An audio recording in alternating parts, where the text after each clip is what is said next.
Just north of Atlanta, Georgia, lies Lake Lanier.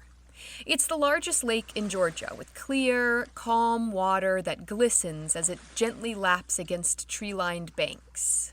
It's serene, peaceful, picturesque, a natural beauty nestled in the lush forests of the Deep South. But did you know there's nothing natural about Lake Lanier? Nothing peaceful either. Did you know that just below the water, nestled forgotten at the bottom of the lake, lies the ruins of Oscarville, Georgia, a mostly black community that flourished after the Civil War until 1912, when it was destroyed by angry mobs who killed or displaced over 1,000 residents? Did you know that even today, Lake Lanier is one of the deadliest bodies of water in the United States, claiming the lives of over 700 people since its creation, and that its tragic origins have led to legends of a curse? And did you know that Oscarville isn't even the only historically black town now underwater? That there are other drowned towns all over the United States? Let's fix that.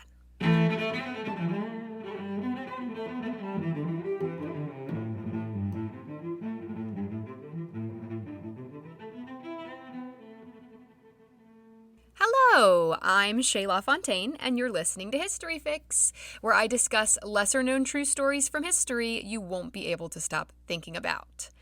Drowned towns. Someone recommended this topic on Instagram, and I'm so sorry I don't remember who it was, or I would totally give you a shout out. I think it was in a comment on one of my posts, but going back through all the comments on all the posts at this point, it ain't happening. So I'm sorry, but I absolutely love this topic suggestion. I have to admit, I didn't know drowned towns were even a thing until I read that comment. But that's what makes it a good History Fix topic, because if I didn't know about it, chances are most of you don't either. We're going to start with Oscarville, Georgia. But there are other examples of drowned towns across the U.S. that we'll get into later. Oscarville was a small farming community in Forsyth County, Georgia, about an hour north of Atlanta. It was established just after the Civil War, during the Reconstruction period, by formerly enslaved black people, many of whom had fought for that freedom in the Civil War. And I know I keep dancing all around the American Civil War. I will dive into it someday, I promise.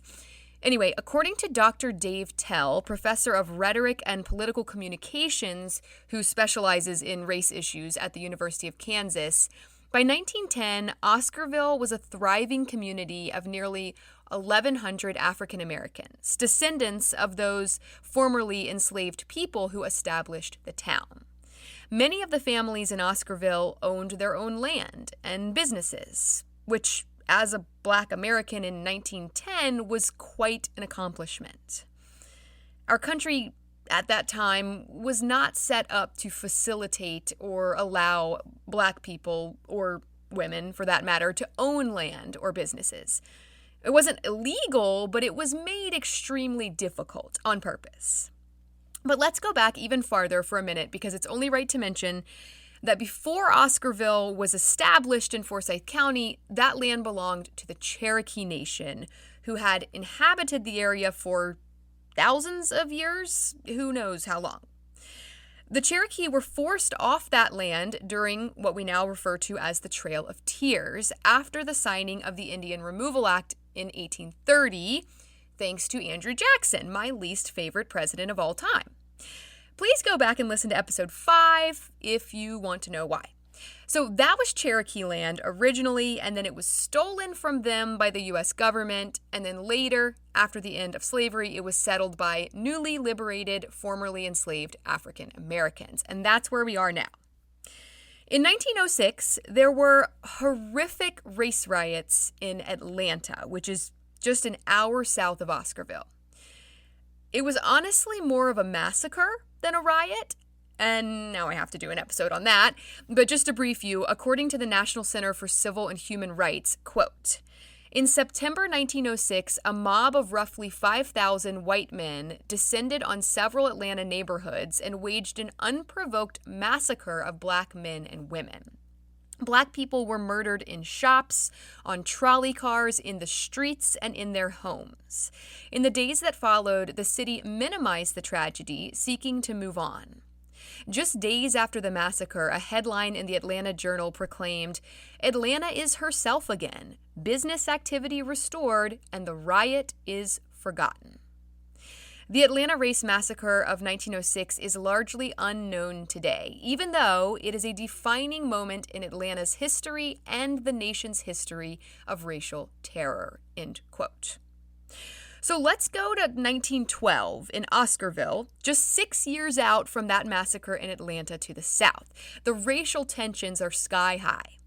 Oscarville bordered the Chattahoochee River, as did a neighboring all-white town called Cummings, Georgia. Cummings is still there, by the way. You can go to Cummings, Georgia, if you want to.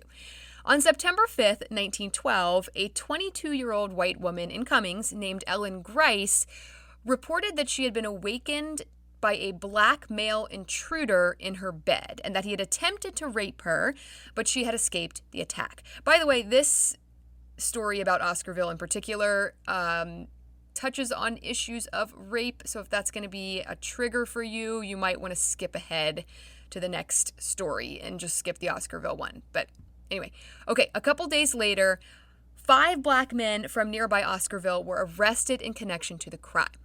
Tony Howell, Isaiah Perkle, Johnny Bates, Fate Chester, and Joe Rogers.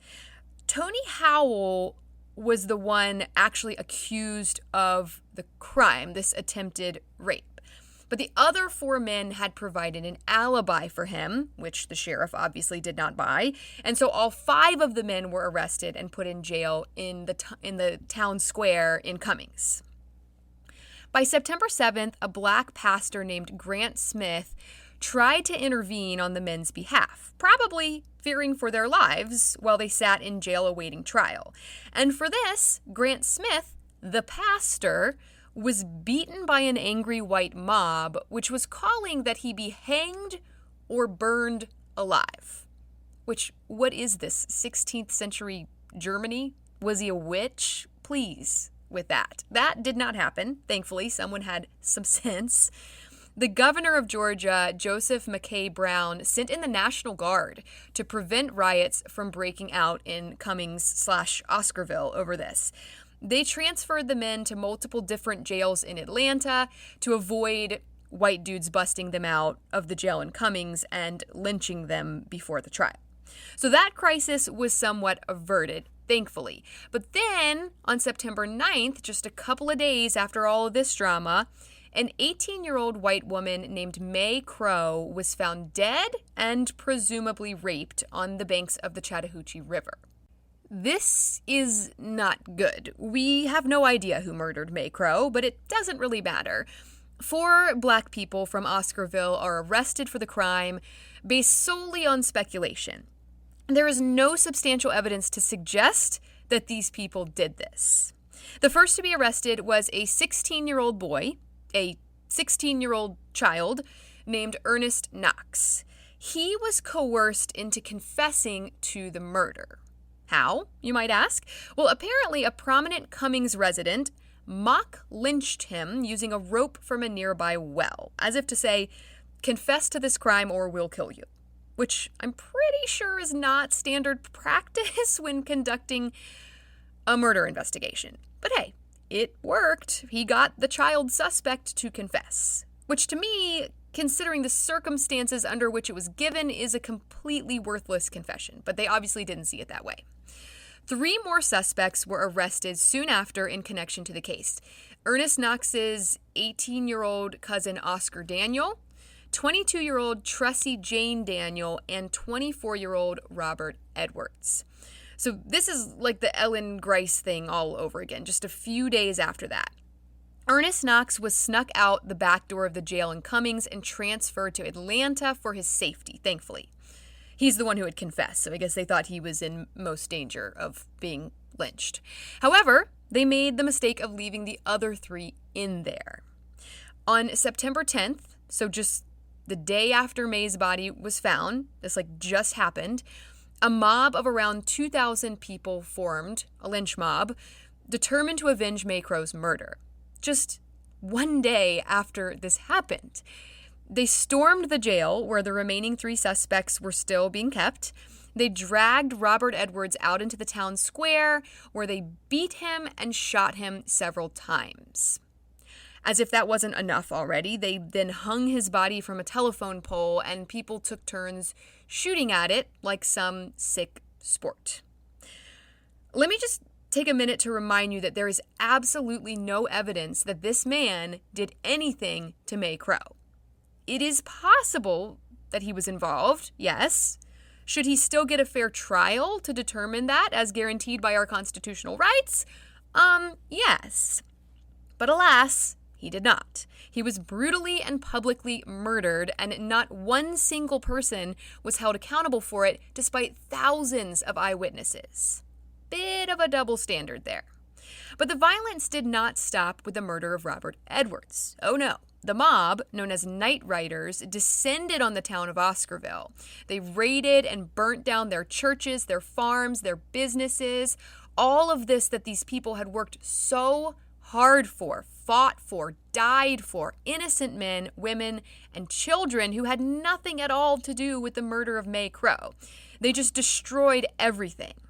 Most of them fled Oscarville. Those who refused to flee were killed by the mob. George Rucker, a direct descendant of an Oscarville resident, tells his story in an article for 11 Alive by Latasha Gibbons, Michaela Richards, and Darius Schneider-Bray. His great-grandfather, Bird Oliver, was forced to abandon his 100-acre farm in Oscarville when the Night Riders attacked.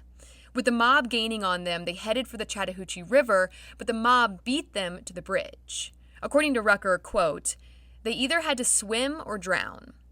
Most of them didn't make it. My grandfather is one of them that did make it. He lost some brothers and sisters," end quote. Many displaced Oscarville residents settled in nearby Gainesville, Georgia, including Bird Oliver, where they brought with them their knowledge of poultry farming. And to this day, Gainesville, Georgia is the self-proclaimed poultry capital of the world with a $1 billion a year poultry industry. And that is thanks in part to the folks from Oscarville. But so what happened to Oscarville? Well, the white people just sort of took it. They just sort of took over the land, and eventually a lot of it was sold to the U.S. government. We'll come back to that, though. First, let me fill you in on what happened to Ernest Knox and the others still sitting in jail awaiting their murder trial. Ernest and his cousin Oscar Daniel were both found guilty of the rape and murder of May Crow when they were tried by an all-white jury that took a little over an hour to convict them based on speculation alone. Is anyone else not surprised? Tressie Daniel was released, charges dismissed after both the prosecutor and the judge visited her in her jail cell and coerced her into testifying against Ernest and Oscar. Which Oscar and Tressie both have the last name Daniel. I just want to point that out. I don't know if they were related, like brother or sister or what. My sources mentioned Oscar and Ernest were cousins. I don't know how Tressie fits into the puzzle, but I do know that she testified against them and was let go. Ernest and Oscar were executed. They were hanged. Now, even at the time, public execution is illegal in Georgia. So they had hung some tarps up around the hanging area so that people couldn't watch. But someone had burned down the tarps. And rather than, I don't know, putting up new tarps or like a blanket or anything, they just went ahead and publicly hanged Ernest Knox, who was only 16 years old, BT dubs, and Oscar Daniel in front of a crowd of around 5,000 onlookers. Once again, I don't know if they were guilty or not. They may have been, but there was little to no evidence. Many still believe that Ernest and Oscar were innocent, which is just, for their sake, obviously horrific, but also for May Crow. She was raped and murdered and possibly never got justice for that. There's a good chance her killer walked free. There's a good chance he was, God forbid, possibly maybe even a white man. I don't know that, but I also don't know that it was Ernest Knox and Oscar Daniel. It could have been anyone. And without a legit investigation, by jumping to emotionally driven conclusions, now we'll never know. By the 1950s, the U.S. government owned a lot of the land that used to be Oscarville, and made plans to flood it intentionally using the Buford Dam, which was built in 1956. They wanted to create a man-made lake to increase the growing demand for a fresh water supply to nearby cities. Another source mentioned that the dam was built to generate hydroelectric power, and that the lake, which would come to be called Lake Lanier, would aid in navigation and flood control of the Chattahoochee River. So they built this dam on the river, and they used it to flood tens of thousands of acres of land, including what used to be Oscarville. This displaced around 250 families, not including the 1,000 some people that already fled Oscarville back in 1912. They also had to relocate 20 cemeteries, but many of those graves ended up submerged beneath Lake Lanier. Today, the lake is a weirdly deadly body of water, having claimed more than 700 lives since it was first created in the mid-50s, and 200 of those just since 1994, according to the Miami Herald. They've actually prohibited swimming on some of the more popular beaches because there have just been so many drownings. And because of the violence at Oscarville and all the mess with the cemeteries and the graves down there, legends have sprung up about a curse to explain why so many people have died there. The first deaths happened in 1958 when a car carrying two women named Delia and Susie went over the edge of a bridge and plummeted into the lake. Both women were presumed dead. A year later, a fisherman found a woman's body in the lake with no hands. She couldn't be identified. She had no fingerprints. There was no DNA, anything at this point. So all these urban legends sprung up, and she started to be called the Lady of the Lake.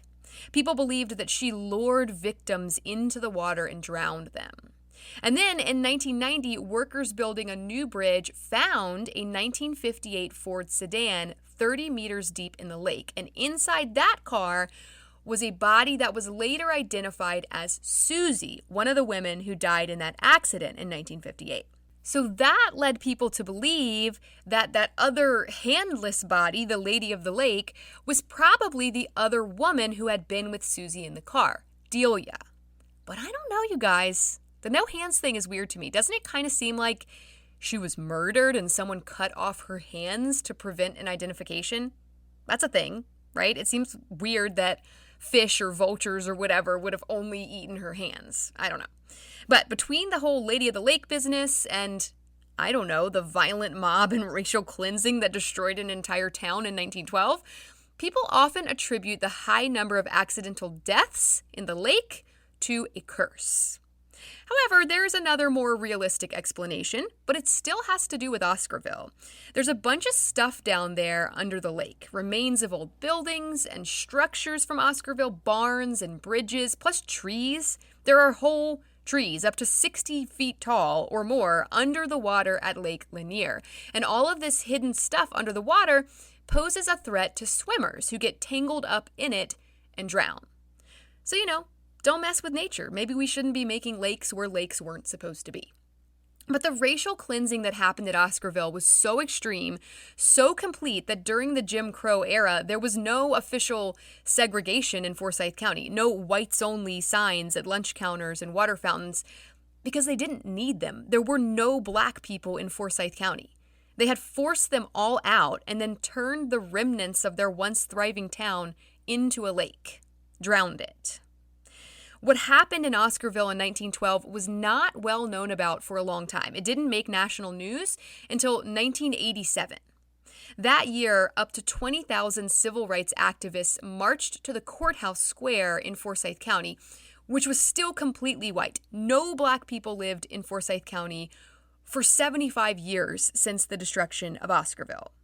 The march was led by Coretta Scott King, who was the wife of Martin Luther King Jr., and Hosea Williams, who was a civil rights activist and part of King's inner circle as well. Once there, they were met with violence. Forsyth County residents waved Confederate flags, threw rocks at them, and yelled racial slurs. In 1987, marchers responded with peace signs, clenched fists, and friendly waves. Despite the violence, Hosea Williams bravely spoke, saying, quote, "We've come back to Forsyth County today to prove that truth crushed to earth shall rise again. Please understand, Forsyth County, before we'll be your slaves, we'd rather be buried in our graves and go home to our God and be free." End quote. According to a 1987 article in the St. Petersburg Times by Larry King, quote, "Despite the passions at hand, police reported no injuries or serious acts of violence. There were, however, about 55 arrests on charges ranging from inciting to riot to weapons possession. Those who were arrested included at least 4 Ku Klux Klan members and David Duke, leader of the National Association for the Advancement of White People." End quote. So, at least they arrested the right people. Today, Forsyth County is the wealthiest county in Georgia with a black population comprising only 4.4%. And when you compare that to the 33.1% black population in the rest of the state of Georgia, according to the U.S. Census, Forsyth County remains overwhelmingly white, which isn't surprising. They went to great lengths to ensure that back in 1912. Oscarville isn't the only drowned town, though. Let's go to Kowaliga, Alabama. Or I guess I should say let's go to Lake Martin in Alabama because Kowaliga isn't there anymore. Kowaliga, which is also called Benson, was established by a formerly enslaved African-American man named John Benson in 1890. John was born around 1850 on a plantation in Alabama near Kowaliga Creek, enslaved to a man named James Benson. Not much is known about John's parents. Some speculate that his enslaver, James Benson, may have been his father. It was not uncommon for enslavers to have children with enslaved females, and we know that his mother was enslaved, for sure, which is why he was born enslaved. We also know that he had a sister who was sold to a plantation in Florida. According to a News One article by Bilal G. Morris, quote, "In the 1850s, it was not uncommon for slave owners to birth children with the black women they kept in bondage and then sell them to other plantations. We don't know if James was John's father, but it wouldn't be far-fetched." End quote. I actually have a photograph of John Benson on my Instagram post for this episode at History Fix Podcast. Have a look and decide for yourself if you think he looks half white. I think he looks half white. Just saying. After James Benson died, his estate was divided up amongst his family, and John was sent to Talladega, Alabama, now enslaved by, belonging to, one of James Benson's heirs. And I just want to point out, if John was in fact James' son, this is just disgusting to me. To think that the man's son was part of the inheritance, the property he left to some other distant heir. The injustice is hard to stomach. Although, I guess that would mean he sold his daughter to some stranger in Florida, so I guess that's even worse. I don't know. There's no making sense of any of it. Anyway, after the Civil War ended in 1865, John Benson was a free man. He was given a mule, thanks to the Confiscation Act of 1861, which said Union generals could take property from Confederate rebels after a battle and give it to formerly enslaved people.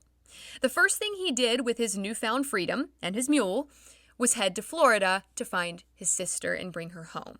A black man traveling alone through the American South right after the Civil War is a death wish. But that's what he did. He just wanted to go rescue his sister.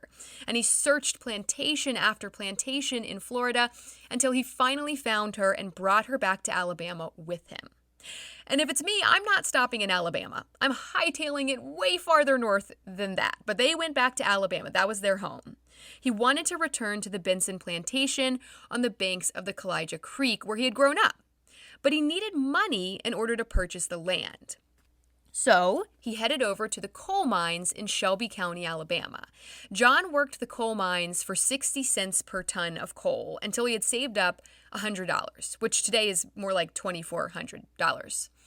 He then returned to the Benson plantation and was able to purchase a small plot of land that had previously belonged to his enslaver and possibly father, and he began farming it. And as the years went by, John purchased more and more land until he owned around 3,000 acres that included the Benson plantation and surrounding land. You see, after the war, slavery wasn't a thing anymore. So all these white planters have no one to work their fields. They didn't want to pay anyone, so they just sold the land for cheap and moved on to something else. And here was John Benson buying up the land of the former enslavers. So let me just recap real quick. John Benson was born enslaved on the Benson plantation to a man who may have been his biological father, although he received none of his inheritance and was actually given away as part of that inheritance, property of his own father. A free man after the Civil War, he risked his life to save his sister from Florida and bring her home, where he began to gradually purchase the property on which he was enslaved and then some. He hired black and white workers, paid them money to work the land. According to Morris in that News One article, quote, he built a massive farmhouse, a brickyard, a sawmill, a cotton gin, and a compression mill. The community produced corn, cotton, sugar, as well as different types of wood, and over 40 families were housed on the land. John's new fortunes allowed him to become the local bank. He began bankrolling mortgages for white and black buyers, as well as lending money to white neighbors. Once a slave, now a rich and powerful man with generational wealth. All 3 of his children would receive a college education, which was rare for a black family in the late 1800s, end quote. John's son, William, was such a believer in education, he returned home after college to establish a school in the little community they had built. He wanted to, quote, raise the standard of living for his community by teaching them to read, training industrial skills, as well as building moral character in children, end quote. Go William. His father gave him 10 acres, where he established the Kowaliga Academic and Industrial Institute in 1898.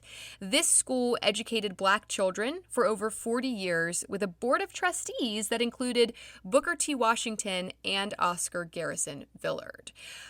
But William did not stop there. In 1900, he established the Dixie Industrial Company, which produced lumber and processed cotton. And this company built the Dixie Line in 1914.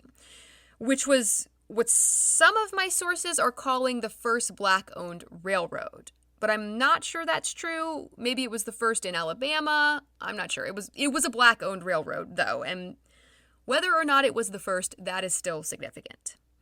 William died in 1915, and his father, John, died in 1925. And then the following year, in 1926, the Alabama Power Company completed construction on the Martin Dam on the Tallapoosa River, which completely flooded the Kowaliga Creek area, sinking the town of Kowaliga, or Benson, under Lake Martin. This man-made lake also destroyed the nearby town of Susanna, Alabama, as well as some Native American lands. Morris concludes his article, quote, who knows what could have been of the Kowaliga School and the town created by John Benson and his family if it was given an actual chance to survive. Regardless, they deserve our praise as 2 of the founders of Black excellence, end quote. Next, let's go to Vanport, Oregon. Vanport sprung up in the 1940s as the hub of a booming shipyard industry during World War II. The entire city was built in just 110 days and quickly became the 2nd largest city in Oregon at that time after Portland. It was essentially a giant housing project meant to provide housing for workers needed during the war who mostly worked at the shipyards. At its height, Vanport was home to around 40,000 people. It was not fancy. It was hastily constructed and, it was essentially like a low-income government housing project on a massive scale in response to World War II. So after the war, when the shipyards were no longer booming, a lot of workers left Vanport to find work elsewhere, but a lot of people also stayed. According to a Smithsonian Magazine article called How Oregon's Second Largest City Vanished in a Day by Natasha Geeling, quote, as America returned to peacetime and the shipyards shuttered, tens of thousands remained in the slipshod houses and apartments in Vanport. And by design, through discriminatory housing policy, many who stayed were African American. In a city that before the war claimed fewer than 2,000 black residents, white Portland eyed Vanport suspiciously. In a few short years, Vanport went from being thought of as a wartime example of American innovation to a crime-laden slum, end quote. In 1947, the Oregon Journal reported, quote, To many Oregonians, Vanport has been undesirable because it is supposed to have a large colored population. And side note, I know the term colored is not PC. This is a direct quote from 1947. Of the some 23,000 inhabitants, only slightly over 4,000 are colored residents. True, this is a high percentage per capita compared to other northwestern cities, but as one resident put it, the colored people have to live somewhere, and whether the Northwesterners like it or not, they are here to stay, end quote.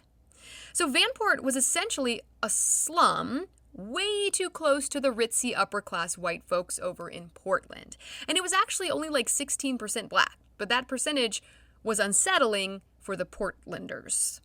The Housing Authority of Portland wanted to dismantle Vanport, just get rid of it. But over 20,000 people lived there. They couldn't just kick 20,000 people out of their houses. Where would they go? Well, they didn't have to ponder this dilemma for long. 1948 was a particularly wet year for Oregon. The mountains were covered in winter snow that began to melt as temperatures rose during an excessively rainy spring. The water level in the Columbia and Willamette rivers soon rose to dangerous heights, over 8 feet above flood stage by the end of May, which directly threatened Vanport. Officials started patrolling the dikes, which were built to keep floodwaters back, but they didn't issue any official warnings to the residents of Vanport.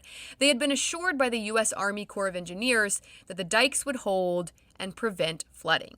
However, these officials took it upon themselves to remove their files and equipment from Vanport just in case. They also relocated 600 racehorses from a nearby racetrack.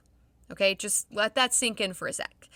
They thought the situation dangerous enough to move racehorses to safety, but not the 20,000 people living in Vanport. They actually issued a statement on May 28, 1948 that read, quote, "Remember, dikes are safe at present. You will be warned if necessary. You will have time to leave. Don't get excited," end quote. And that last part just sounds so patronizing. It annoys me. Don't get excited. Well, as you may have guessed by now, the dikes did not hold. At 4:17 p.m., a small hole formed in a dike that separated Vanport from Smith Lake to the northwest. And that quickly turned into a 500-foot gap, and water started flooding into the city. And still, these officials did not warn the people of Vanport to get the heck out of there. The warning actually came from students and faculty at Vanport College who had come to secure their research projects in the event of a flood. According to Geeling in that Smithsonian article, quote, "In less than a day, the nation's largest housing project and Oregon's second largest city was destroyed. 18,500 residents were displaced, and roughly 6,300 were black," end quote. So this one was less intentional than Oscarville and Kowaliga, which were both flooded on purpose to create man-made lakes, but it does feel like the officials in charge of Vanport just sort of let it happen. They were like, oh, this is convenient. Let's see how this plays out. This might get us out of a couple of jams. And while most people were able to escape, homeless, there were an undetermined number of casualties. According to Geeling, quote, "In the days following the Vanport flood, rumors swirled in the local press. Official estimates of casualties, doled out liberally to reporters by those not directly involved with the investigation, were in the hundreds, and eyewitness accounts told stories of dozens of bodies being carried down the Columbia River. Days into June, no bodies had been recovered from the flooded town, stoking rumors that the HAP, which stands for Housing Authority of Portland, had quietly disposed of bodies in order to lessen the blame for its mishandling of the situation. One news story suggested that the HAP had arranged for at least 600 bodies to be stored in the Terminal Ice and Cold Storage Facility downtown. Another story claimed that the government had quietly and by the cover of night loaded 157 bodies, or 457, depending on the telling, onto a ship bound for Japan. Most derided the rumors as ugly and irresponsible, and they were right, but they reflected the general distrust of the public, especially the now displaced residents of Vanport, toward housing and city officials, end quote. Vanport was obviously never rebuilt. I mean, they wanted it gone anyway, even before the flood. Now, the area that was once Vanport is called Delta Park, and it lies along the northern edge of Portland. It's a beautiful, sprawling utopia of public parks, nature preserves, and sports complexes. It's part of the reason Portland has been named one of the world's most livable cities. It's something to brag about. Look at our pretty green spaces. Isn't our city so nice? But when you think about what went down to make room for that space, what was allowed to happen, it kind of seems like more of a dystopia than a utopia. I have one more for you that wasn't necessarily drowned, more parked. Anyway, this is certainly a place you've heard of, Central Park in New York City. It's world-renowned, for sure. But before it was Central Park, it was Seneca Village. Established in 1825, Seneca Village was a predominantly black neighborhood running from 82nd Street to 89th Street along the western edge of what is today Central Park. By 1855, half of the black residents of Seneca Village owned property, which is unheard of in the 1850s. This is pre-Civil War. Slavery was illegal in New York already at this time, but still, black people owning property in the 1850s is crazy, considering the obstacles they were up against, even in the North. So 50% owned land. That percentage is 5 times higher than the average for New York City at the time. Quite impressive. So how did this all go down? According to centralparknyc.org, the land that became Seneca Village was first owned by John and Elizabeth Whitehead, who were white. That was a terrible joke. They subdivided their property into 200 lots, and they started to sell it. A 25-year-old black shoe shiner named Andrew Williams bought the first 3 lots for $125, which today is like $4,000. A store clerk named Epiphany Davis then bought 12 lots for $578, which is like $18,000. The AME Zion Church bought another 6 lots. In all, the Whiteheads sold about half of their 200 lots to African Americans. By the mid-1850s, there were 50 homes, 3 churches, cemeteries, and a school for black students. Seneca Village was around 2/3 black. The other residents were mostly Irish immigrants and a handful of German immigrants. It was far enough away from downtown Manhattan that its residents sort of had their own little safe haven, away from the hustle and bustle and pollution and blatant racism that persisted even though New York had abolished slavery back in 1827. And it makes sense that the Irish immigrants joined them there. They faced a lot of discrimination as well. It's believed that they had gardens and they raised livestock, they fished in the Hudson River. And this is making me realize that New York City looked way different back in the early 1800s. The thought of fishing in the Hudson River now, ew. But back then, there was room for gardens and livestock. It was totally different. By the 1850s, as Seneca Village was just reaching its peak, New York City began planning Central Park. They wanted a green space to escape the unhealthy conditions of the nasty cesspool that is New York City. A place for recreation, a place to feel some grass, see some trees. And they wanted it to be big, 775 acres big. They determined that the best place for this park was from 59th Street to 109th Street between 5th and 8th Avenues, which of course included Seneca Village. How very convenient for them. According to centralparknyc.org, quote, "The city acquired the land through eminent domain, the law that allows the government to take private land for public use with compensation paid to the landowner. This was a common practice in the 19th century and had been used to build Manhattan's grid of streets decades earlier. There were roughly 1,600 inhabitants displaced throughout the area. Although landowners were compensated, many argued that their land was undervalued. Ultimately, all residents had to leave by the end of 1857, end quote. And that, of course, included all of the residents of Seneca Village who had defied all odds to purchase that land with their own hard-earned money their brothers and sisters to the south were not even allowed to earn at that time. They were just like, see ya, we're putting a park here. There's nothing you can do about it. In 2011, archaeologists from Columbia University and the City University of New York started doing some excavations of the Seneca Village site in Central Park, which is so cool. They found an iron tea kettle, a roasting pan, a stoneware beer bottle, some pieces of porcelain, and a small leather shoe. All that remains of this little piece of paradise that once existed, sheltered from the filth and grime of the city. And I'm sure there are more drowned towns. If not drowned, then taken some other way by the government and repurposed. And it just really illustrates to me the challenges faced by Black people in this country. I know slavery ended 159 years ago. I know we're 128 years out from Jim Crow, 56 years post-civil rights movement. And people point to that and say, see, it's better. We fixed it. We're equal now. We don't need affirmative action. We don't need to be providing opportunities for Black people just because they're Black. We're all on an even playing field now. But that's not something that just happens instantly just because you finally want it to. Success doesn't just happen to someone, poof, like that. It's something that builds up, generation after generation.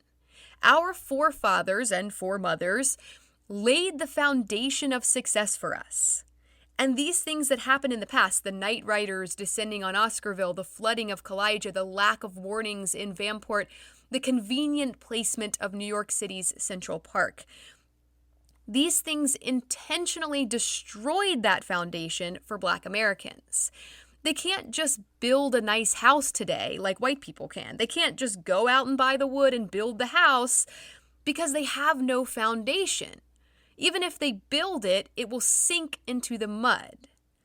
In that Smithsonian Magazine article about the flooding of Vanport, Geeling wrote, quote, "As water seeped into the city, homes were swept away in the flood, their foundationless walls unable to withstand the force of the water," end quote. Foundationless walls, literally and figuratively. Because the foundations they fought so hard to build were continually taken from them. Their efforts drowned.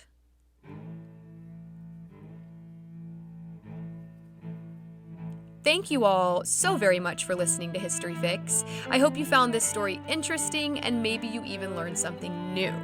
Be sure to follow my Instagram at History Fix Podcast to see some images that go along with this episode and to stay on top of new episodes as they drop. I'd also really appreciate it, as always, if you would rate and follow this podcast on whatever app you're using to listen.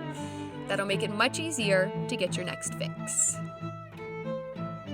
Information used in this episode was sourced from Travel Noir Magazine, 11 Alive, The Jerusalem Post, Clio, the National Center for Civil and Human Rights, Census.gov, St. Petersburg Times, News One, CentralParkNYC.org, and Smithsonian Magazine. As always, links to these sources can be found in the show notes.